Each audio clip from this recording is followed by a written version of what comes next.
Hey there and welcome to the channel. In today's video, I'm going to explore a city that I honestly don't know a lot about. This is Brisbane. Okay, so we're going to do something really cool right now. We're at the Museum of Brisbane, which is right in the heart of the city, and we're going to go up the clock tower. Once every 15 minutes you can go up the clock tower and get a great view of the city, and it sounds like a great way to start my day here in Brisbane.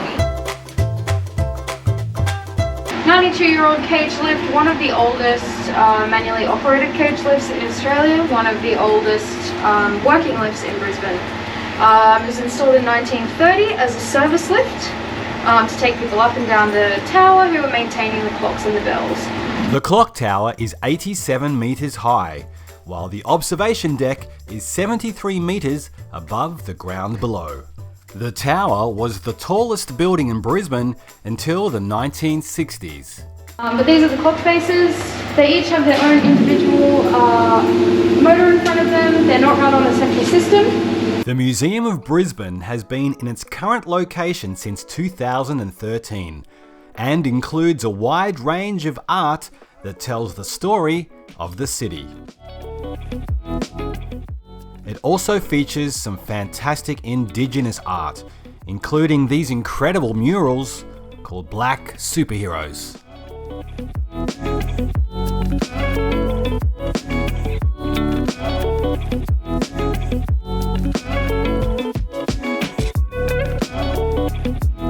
Alright, so a couple of minutes ago I was actually up in that tower. Really glad I'm not there right now in that little area there with the chimes going off like that. I'm sure it will give you a massive earache. ANZAC Square is a state memorial to the women and men who have represented Australia and New Zealand in armed service. It opened in 1930 and features war-related statues from World War II and the Korean and Vietnam Wars.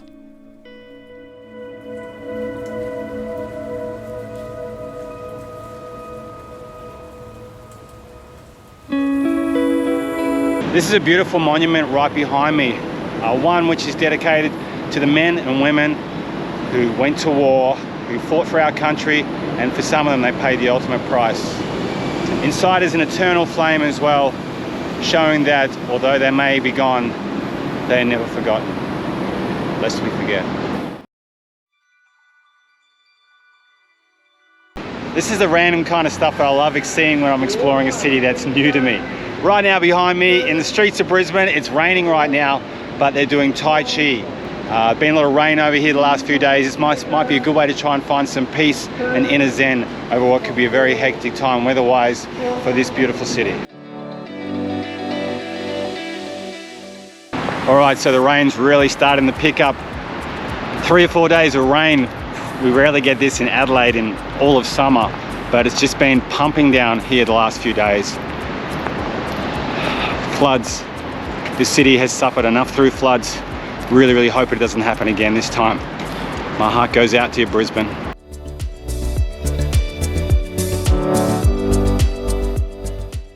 All right, that building that you can see behind me, that super tall one, is actually the tallest one in Brisbane. And it's all residential, which is even more remarkable. There's no retail shops or anything in that one. And the crazy rumor is the one guy owns the top 8 floors. Hashtag loaded. All right, so the area that I'm entering now is called Southbank. This is on the south side of the Brisbane River. And this place was formerly the zone or the area that was used for Expo 88 when the World Expo was held here in Brisbane. Since then, the area's been transformed into a location with heaps of great recreational activities that, you know, everyone can enjoy. So Hollywood has the Hollywood sign up on the Hollywood Hills, and Brisbane has the Brisbane sign, and was originally put up as just a temporary thing, but it's since proved so popular with locals and tourists that they've decided to keep it up. It stands around about 2.5 meters tall, and it looks great in a selfie to send home to your friends and family. If you've seen any videos at all on my channel, you will know I'm a big fan of the Ferris wheel, sometimes called an observation wheel. And here in Southbank, they have the Wheel of Brisbane, sometimes called the Brisbane Eye even. This is 60 meters tall, a ride takes about 15 minutes, and there's 42 air-conditioned pods or gondolas that you can hop in with your friends and family to enjoy a 360-degree view of the city of Brisbane. All right, let's go. All right, so the wheel was built in 2008, and for your 15 minutes of ride time, you do about 5 rotations on this wheel.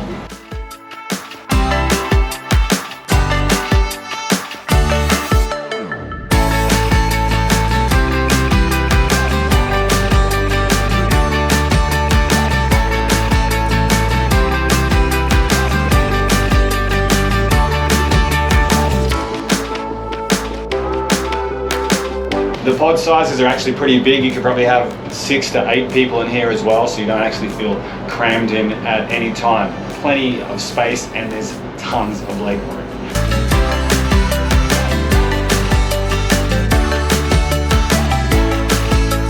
Well, that was a bit of good fun, and for 20 bucks, or for an adult, a little bit cheaper for children. It's not a bad way to check out the city, as I mentioned earlier, but I think this place would look really, really amazing at night. If you're in Brisbane, I'd say definitely check out the Wheel of Brisbane.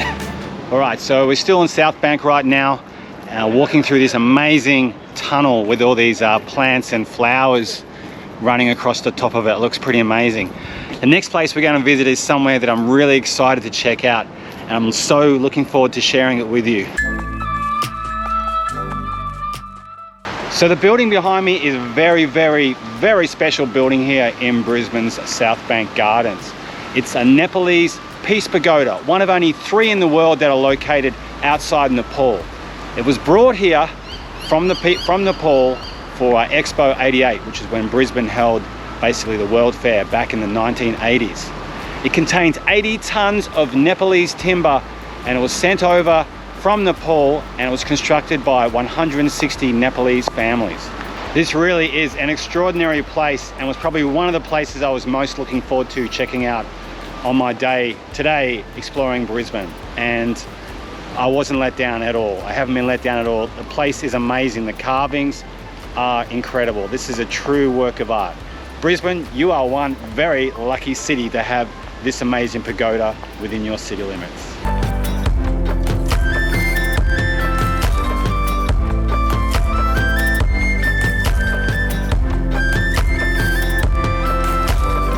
All right, so it looks pretty deserted right now, but it is the middle of May and it is raining today. But behind me is a place where Brisbaneites and tourists can come along on a hot summer day and cool off. There's a lagoon right behind me, including its own lifeguard. And very, very close by, we have Streets Beach, which is somewhere which means that people from the city can still get sand between their toes, even though right now, where we are right now, we are a long, long way from the ocean. Streets Beach ranges in depth from 0 up to 1.8 meters, which is around about 6 feet deep. So there is a lifeguard on duty. Yes, Brisbane's own version of David Hasselhoff and Pamela Anderson are working right behind me today. Just over in front of me, we have the Eat Southbank precinct, which is full of bars and restaurants. And this place would be an amazing place to be, I reckon, on a hot summer night in the city. All right, so I'm just standing on the corner of Stanley and Ernest Street here in Southbank, and behind me is a strange looking sight. It looks like a guy on a unicycle holding a long cane or a pool cue, and he's wearing a top hat. I can't explain it. I wish I could. If someone from Brisbane knows what that's all about, please let me know in the comment sections down below. Strange, kind of quirky, weird stuff like this really gets to me, and I'm definitely interested.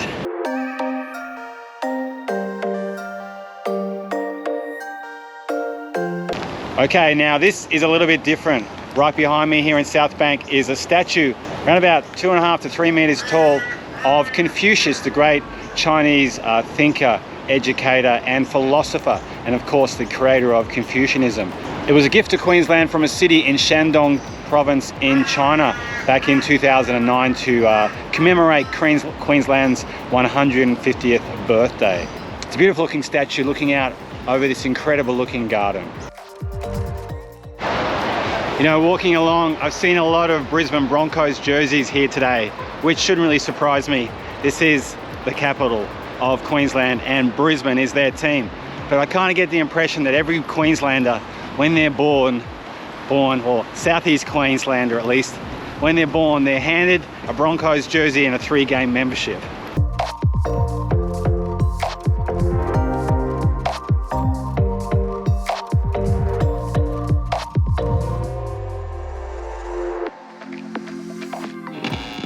All right, really enjoying my walk along Southbank today here in Brisbane, and I just noticed a sign for Vulture Street. And Vulture Street was the name of one of the best albums by one of Australia's greatest bands, in my humble opinion, Powderfinger. They, of course, are a Brisbane band, and no doubt Vulture Street means a hell of a lot to them. If you haven't heard of Powderfinger, I highly recommend it if you're into like good Aussie, forward to the floor, pump and rock and roll. They're a great band. All right, well, right now it is seriously pissing down here. That's an Australian term for really, really heavy rain. I really did pick the best day possible to come exploring in Brisbane. And right now, although I've got to say the rain here is not as bad as in Melbourne, where I'm from. Down there it stings and it hurts you, and it's cold when it hits your skin in the middle of winter. But here in Brisbane, it's kind of almost mildly warm, you know, almost tepid. Kind of feels like, you know, you just turned the shower on and it hasn't quite got the hot yet. Very different from down south. All right, I'm on the edge of the Botanic Gardens right now, the city's beautiful Botanic Gardens. We're going to try to explore some of that right now, and also I'm going to try and stay dry in the process. Wish me luck.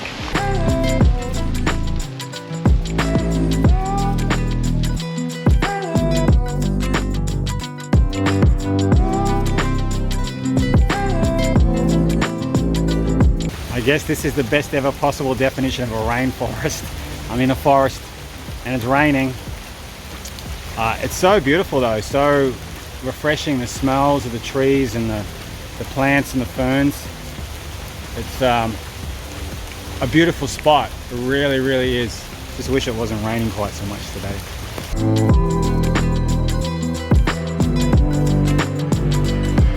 These gardens here in Brisbane City are actually pretty nice. Nice respite from the city. There's some beautiful trees and ferns to check out, and a couple of fountains. And right behind me, I'm very glad that I spotted this animal here in the park today. It is the ibis, also commonly known as the bin chicken or the tip turkey. Now this bird has almost become a pest in a lot of parts of Australia, but you often see them hanging around public places and often hanging out in bins. But Brisbane has recently been granted permission, or has been granted the Olympic Games for 2032. And there's a big petition which is happening right now to try and get the humble bin chicken as the animal mascot for the Brisbane Games. Now, to be honest, they've probably got a snowball's hope in hell of that ever happening, but it's pretty bloody funny, and quite a few Aussies are getting on board. Maybe the humble bin chicken will get the respect it deserves after all. I want to ask him a few questions about the Brisbane Olympic Games. No comment. No comment. He's trying to shy away. He's like a politician.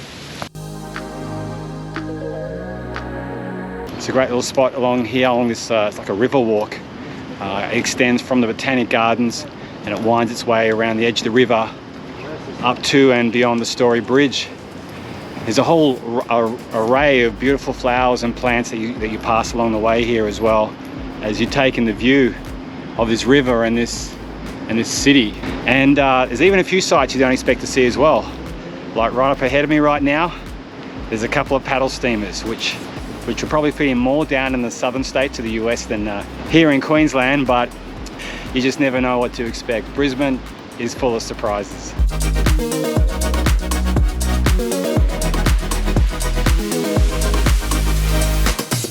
All right, standing right behind me is Brisbane's most famous bridge and also its biggest.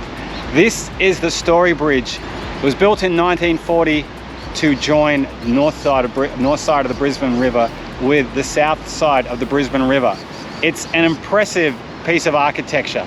At its highest point, it's 74 meters high, and it's about 30 meters from the bottom of the bridge to the river itself. The bridge spans 777 meters, which makes it the longest cantilever bridge in Australia. It's also one of only 3 bridges in the world where you can do a bridge climb, and this one is even more unique because on this bridge you can also go to the summit and abseil down part of it as well. Alright, it's raining and I'm about to walk across the Story Bridge. There's about 4 lanes of traffic buzzing by me, so it's super noisy right now. But let's go check it out. 777 meters, here we come.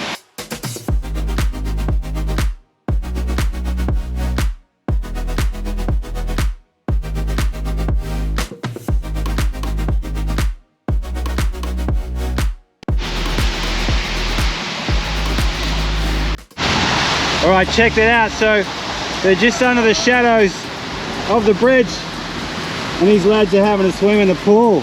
That's how you live, people. That's how you live.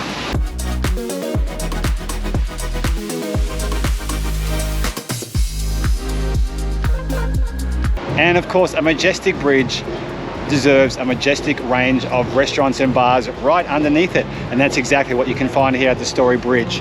There's bars, there's restaurants, there's breweries, there's even like a ship over there too where the kids can play around and climb, just to kind of mix things up a little. Alright, well, I've made my way to Fortitude Valley, which is an inner city suburb which is pretty famous here for its arts and music scene here in Brisbane. And I've been wandering around the Chinatown region and I found on Brunswick Street this really cool looking place behind me. The place is called Momo's. I've never tried food from Nepal before, and apparently they're super famous for their dumplings, so I'm super keen to check them out. I'm also super hungry. My dumplings have just come out. I've got pork dumplings and I've got 10 of them, and this one's a mild one. It tastes pretty amazing with the dumpling. And the other one's a lot spicier. I'm not really huge on spicy food, but I'll give it a crack. Oh my god. Right, that's sort of burning the insides of my mouth off. So I'll probably just like leave that one where it is and stick with the mild one. I can't even taste the pork dumpling anymore. Oh my god. Yeah, I think I'll just stick to the other sauce. Okay, well that was bloody amazing. So Momo House, get on it. Great place for Nepalese dumplings. The pork ones were sensational. Just kind of stay away from that chili and garlic sauce. But yeah, total thumbs up. Fortitude Valley, I'm starting to dig this place. This place would absolutely buzzing on the weekends. Summertime as well, especially when there's no rain around. There's more bars and restaurants and places to eat than you can poke a stick at on this one strip alone. It's pretty awesome. There's a place over here called the Sound Garden, Fortitude Music Hall. This place would be fantastic, just jumping with music and great sounds. I'd love to be here in the summertime, enjoying this awesome place.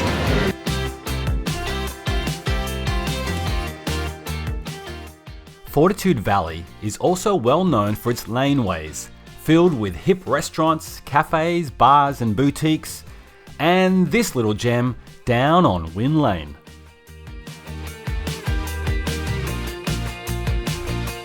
Okay, so I'm here on Winn Lane and I had to try one of Ben's burgers. It's supposed to be one of the best burgers that you'll get anywhere. Definitely one of the best ones you get here in Fortitude Valley and possibly Brisbane as well. So I was just going for the standard classic burger and I can't wait to sink my choppers into this one. Even the bag looks really cool, doesn't it? Check it out. Here's the burger. Here comes the big reveal. Yeah, it smells bloody good. All right. So there's the goodness there. Check that out. All right, let's have a crack. Here we go. That's a really nice burger. The patty is beautiful, like nicely cooked but not overdone. Fresh lettuce, tomato, mustard. This is a great burger and worth walking all that way in the rain just to check it out. Ben's Burgers, get on it.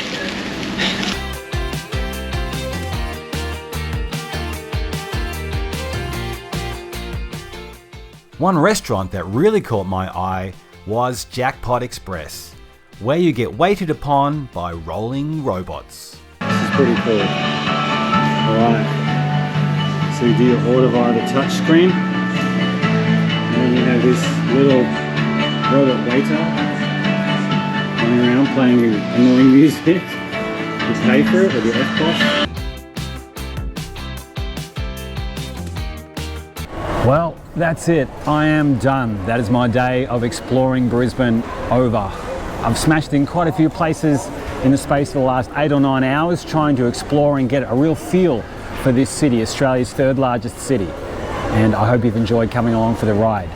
If there's any places I've missed, please let me know in the comments section down below. I'd love to hear from you. If you've enjoyed this video exploring Australia and some of its attractions, then you might want to check out this video over here next. Like this one here, it's got heaps of great tips and ideas on things that you can do and places you can visit here in the land down under, Australia. As usual, it's been great having you along for the ride. I hope you've enjoyed yourself and I hope you didn't get too wet, unlike me. And until next time, I'll see you later.